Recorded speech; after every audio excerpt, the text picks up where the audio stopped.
let's take a couple of leaps forward, and we assume you're ordained, you're registered, you have the wedding content written. What was preparing or practicing, or what kind of recommendation or advice would you give in that world for people before they actually get up in front of the gathering?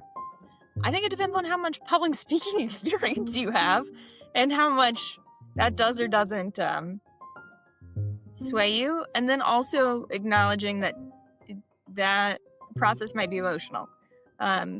So I did not practice a lot beforehand, other than the day before. I practiced. With the level of public speaking, for you personally, would you rate yourself? We don't need to talk about your job or hobbies or volunteer efforts or anything. But what level would you give yourself? Low, medium, high? Or if a number out of 10 would be easier? I'm going to go with a number out of 10, and I would say 7. I do it a lot. I don't think I do a good job. People tell me I do a good job all the time, so clearly I struggle with self-awareness. So... Okay, so you have comfort. I have comfort speaking in groups. Yes. Okay, so therefore you did not practice a lot, but if somebody were to rate themselves as like a 3 out of 10, maybe they should practice a little bit more. Okay, so how did you go ahead and practice them? So then I read through all of the parts and pieces of it with my parents. I thought that was probably the best thing I could do, especially because they were maybe not the most opinionated, but they would be of that group of being opinionated. So if you can like practice in front of people that might be like those folks that might be a little more opinionated, can you hear the race that's going on in this household? A little bit. It's all good. Who cares? I would practice in front of those people, on top of practicing with people that you're really comfortable with, because they'll point out things of like the way you decided to phrase something, and what it may or may not mean. So I forget exactly what it was, but I had made like a small joke, and it didn't hit with Mom and Dad, so I was able to rewrite that right before the ceremony. Okay, so you did change some stuff after practicing. Okay. That's a really good anecdote, because in my mind, I'm like, oh, I'll just practice in front of the mirror. You know, practicing in front of other people, you get the reactions and you can like get advice and you can gauge changes and stuff. They can tell you if you're too fast or too slow. So now your content's written, you've practiced, you're ready. Now it's the day of. I think we can couch all of this. So, okay, when I got married, we didn't really have a great wedding venue coordinator. Mm-hmm.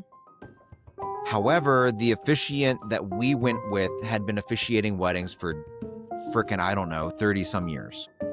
So she was able to walk everybody through the ceremony. Yes. You did not do that. You was prepared to, but I didn't have to. Okay, cool. We can go down both lines of questioning. So, because I was there, because Elizabeth was reading, and so I was her +1, and then I got dragged into other things. Anyways, there was a very well put together event coordinator. I'm sure the parents thought she was a little bit overwhelming, but I think the rest of us loved her. That's also what an event coordinator is. Yeah. Who told everybody when they were going to do the processional, how they were going to line up, blah, blah, blah. So let's talk about what should you do if you do not have said person, and this is your first or second time doing it, right? So it's not just like old hat. How would you advise somebody to prepare for the logistics of a rehearsal or day of?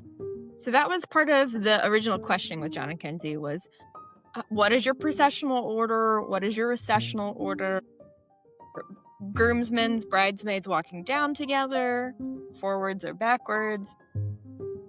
Who is in the party? Like who is walking whom down? Like I walked myself down, but sometimes you see the officiant and the groomsmen walk out together. But Mom really wanted to walk with the groomsmen, so she did. Like those kinds of questions. And then the day of, when you're organizing, what I have seen work best, because you're working with a large number of people who either haven't been in many weddings or they're all just they're excited to be with each other, so they're not really paying attention. So you typically start with practicing the ceremony and putting everyone where they are, and then practicing the recessional, so the leaving of the area, and then you turn around and you do the processional back in, and then they know where they're going. Because if you start with the processional, people don't know where they're actually supposed to stand, so you have to start with where they're standing. Okay. Smart. And then you do it 2 or 3 times, depending on what type of vibe group you got. Okay. And then otherwise, directing the rest of it is just you have the wedding already laid out. So you're like, and the sister of the bride is going to give a reading, and the brother of the groom is going to play an instrument and really badly, and right, things like that. Okay. Because that's all the transition stuff you also have to put in your script. That, like, I put some of it in there, but I needed probably to put a little bit more in there than I did. Okay. So lesson learned, advice to any listeners: add the transitional cues into your wedding content and/or notes and/or outline. Yep. Okay, but you didn't actually end up having to do any of that. Yeah. So you were just like another pawn on the chessboard for the event coordinator to move around. Which was wild and weird, but whatever. Would you suggest to other people to be a little forceful and take this opportunity as another way to practice speaking some of these things, or just go with the flow and do what you're told? I think each person's different. I would have appreciated practicing so the groomsmen and the bridesmaids could hear it for a first time without that. The way it went that day, it just felt like we were on a really tight timeline. And so I didn't want to practice everything for that. And then also there were some opinionated people there, and I was like, well, maybe I actually don't want your opinion right now, because now's not the time. Sure.